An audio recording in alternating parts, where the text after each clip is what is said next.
오늘의 말씀은 요한복음 14장 13절로 14절의 말씀. 제가 가진 성경 172페이지에 기록되어져 있습니다. 요한복음 14장 13절로 14절의 말씀. 제가 받들어 봉독합니다.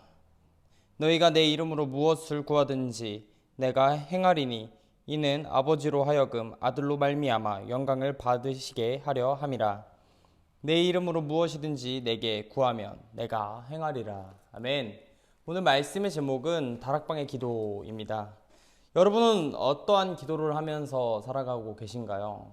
매일같이 아침 일찍 일어나 새벽 예배, 혹은 주일날 간절히 드리는 기도, 혹은 철야 때 드리는 기도 등 다양한 시간과 장소에 맞춰 드리는 기도가 있겠죠. 각자 원하는 부분에 따라서 조금은 달라질 겁니다. 그 기도의 내용은 말입니다.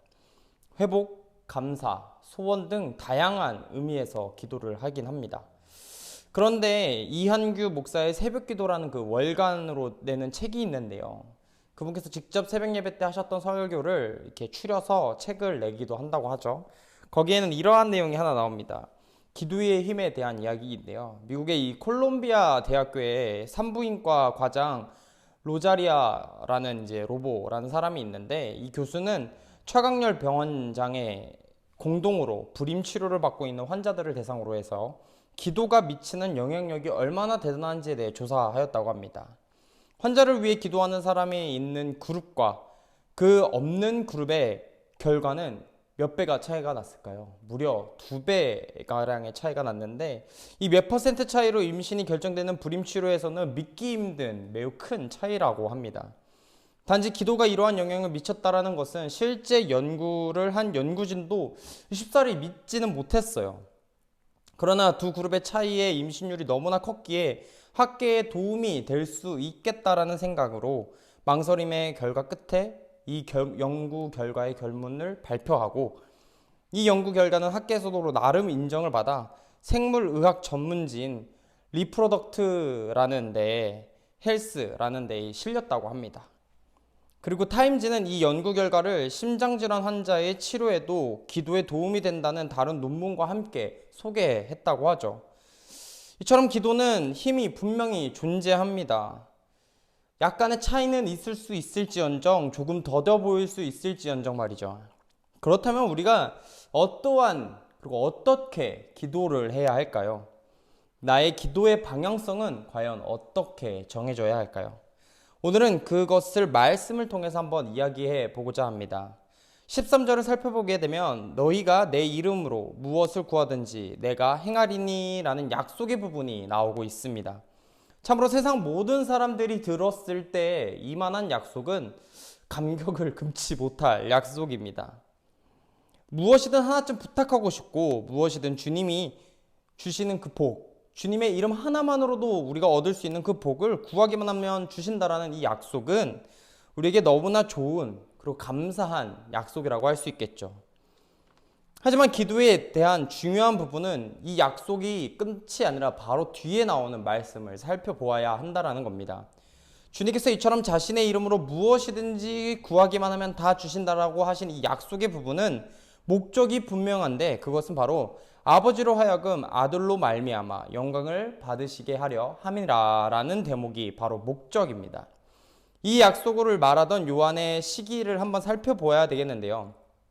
이 1세기 후반이라는 시기에는 유대적 율법주의와 헬라적 영지주의에 의한 신앙적 위기가 매우 컸으며, 밖으로는 로마 제국에 의한 황제 숭배로 격심한 박해가 심해지고 있던 때였습니다. 그렇게 이들은 분명한 약속이 필요했겠죠. 누구에게나 지지 않고 박해받지 않을 충분한 신앙의 이유가 필요했다라는 것입니다. 당연히 주님 한 분이면 되지만 삶을 살다 보면 분명히 어려움이라는 게 찾아오고, 그것이 연속되다 보면은 우리는 의지하고 싶어지는 분명한 확고한 이유가 필요해진다라는 것이죠. 바울도 그들에게 이러한 명분이 충분히 필요하다고 생각했으며, 이를 충족시키기에 확고한 부분은 바로 오늘의 말씀처럼 기도라는 목적, 기도에 들어가는 그 목적이 무엇인지가 중요하다라는 것이었습니다. 분명 어려움이 찾아올 때는 우리도 마찬가지겠지만 기도의 목적을 잃어버리고 살아갑니다. 내가 왜 기도하는지, 무엇을 진정으로 바라야 하는지를 잊어버리고 단순히 나의 삶의 앞에만을 보고 달려가며 기도할 때가 많이 있다라는 것이죠. 하지만 바울은 그것을 경고하고 있습니다. 바울은 무슨 일을 행할 때 자신을 위한 기도와 바램보다는 남들을 위한 기도와 바램이 더욱 많았던 이유가 바로 그런 이유가 함께 내포되어져 있죠. 주님이 무엇이든지 들어주시겠다라는 약속은 우리가 원하는 무엇이든지 들어주신다라는 약속을 말하는 것이 아닙니다. 확고한 신념과 기도의 목적이 분명해야 한다는 것을 우리가 바로 그래서 기억해야 한다는 것이죠. 내가 원하는 것만 이루기 위한 기도는 소원을 비는 것과 다를 게 없습니다. 그것이 잘못되느냐? 또 그렇다라고 얘기하기도 어렵고 아니라고 얘기하기도 조금 그렇지만 분명한 것은 그러한 기도가 과연 올바른 방향성을 짚고 나아가고 있냐라는 것이죠. 그렇기에 방향성을 항상 잘 잡아야 됩니다. 무엇을 원할지, 무엇을 진정으로 올바른 방향이 되고 있는 것인지 생각하면서 말이죠. 방향이 잘못되어 가고 있다면 그 길은 바른 길이 될 수 없을 것입니다. 그렇게 하나님의 영광의 목적을 가지시는 여러분이 되시기를 바랍니다. 나의 유익이 먼저가 아니라 하나님의 영광이 되는 기도가 바로 우리가 해야 할 기도라고 할 수 있죠. 그 방향이 맞다면 당연히 여러분이 원하는 일도 이루어질 것입니다. 방향을 주님께 맞추어 봅시다. 분명히 우리의 삶이 달라지는 걸 경험할 수 있을 것입니다. 그렇다면 방향성만 맞추면 주님이 들어주시느냐? 13절과 14절에 나와 있는 내 이름으로 라는 부분을 우리는 주목해야만 합니다. 기도할 때 마지막에 예수님의 이름으로 기도합니다. 아멘. 여러분도 그렇게 하시고 저도 그렇게 하죠. 이렇게 이야기해 주신다고 해서 주님이 다 들어주시느냐? 그것은 아니라는 것입니다. 주님의 이름을 빌려서 형식을 갖춘다고 해서 그것이 다 들어주시는 것은 아니라는 것이죠. 기도에도 분명한 형식과 모양이 있을 수 있습니다. 하지만 그게 다라고 우리가 오인해서는 안 된다라는 것을 저는 얘기하고 싶은 겁니다. 우리가 어릴 적에 기도하는 방법을 목회자에게 듣곤 합니다. 저도 유치부 아이들, 어린이부 아이들을 가르칠 때는 이렇게 얘기를 했어요. 그 방법에는 먼저 6가지가 있는데 주님께 영광을 돌리고 감사한 후에 자신의 죄를 고백하며 필요한 것을 간구하고 중보하는 것, 예수님의 이름으로 마무리 지어서 그 모든 것들을 아름답게 마무리 짓는 것이죠. 우리는 이렇게 기도의 형식을 배웠습니다. 분명히 중요한 것입니다. 하지만 이러한 형식에 치우치면 바리새인과 달라질 게 없습니다. 율법주의자와도 달라질 게 없죠. 왜요? 형식만을 너무 중요시하기 때문입니다. 그렇다면 주님의 이름으로 기도한다는 것은 어떠한 형식을 갖추어야 할까요? 이 첫째는 예수님 안에서 기도해야 합니다. 예수님을 전적으로 의지하고 예수님과 인격적으로 만나는 여러분이 되셔야 되겠습니다. 그리고 그 가운데서 기도하는 것이 주님의 이름으로 기도해야만 된다라는 것이죠.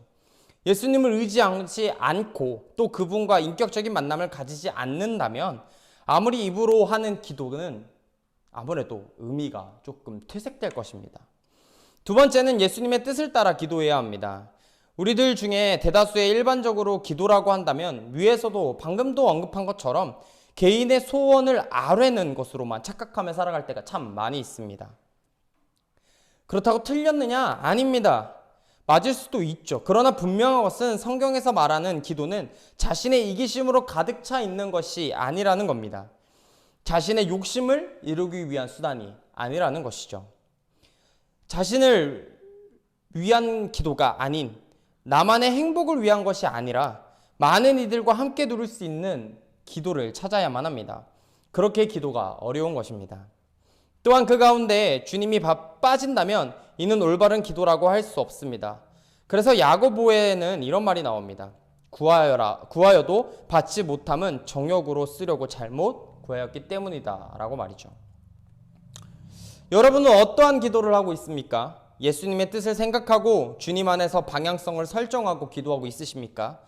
아니면 자신의 이익과 소원만으로 가득 찬 기도를 하고 있지는 않으십니까?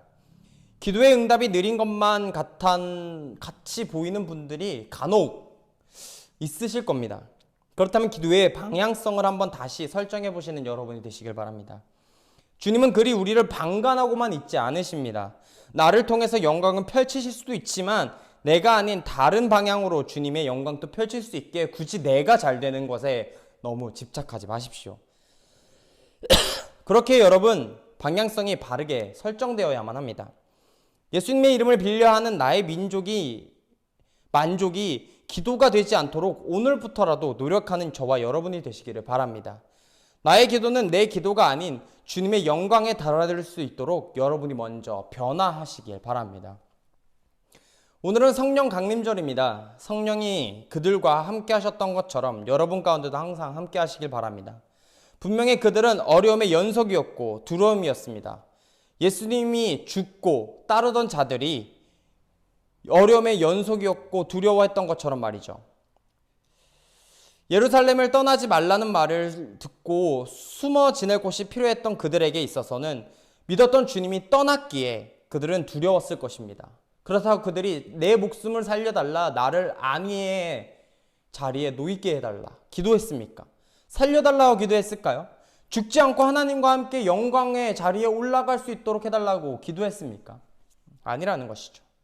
그들은 주님의 마지막으로 주신 명령을 최선을 다해서 실행하기 위해 기도했습니다. 그것은 바로 예루살렘으로부터 시작되어 땅 끝까지 이르러 그리스도의 복음이 되는 증인이 되어라 라는 주님의 말씀을 실천하기 위해서 그 자리에 모여 다락방에 모여 기도했다라는 것이죠.